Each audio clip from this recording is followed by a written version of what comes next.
I live in North Ryde, a suburb in Sydney. It is located only 11 kilometres from the city. North Ryde is a very busy suburb with over 10,000 people living here. Since the time I was born, there have been so many changes in my area. Major developments of apartments and shopping centres, new train stations, new bike paths, upgrades to roads and a new hospital. While all these facilities make North Ryde a busy area, it also makes it a great place to live and work.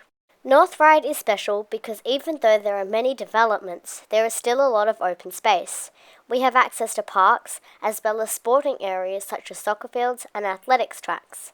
With all of this open space, it means that people have the opportunity to become fitter and healthier.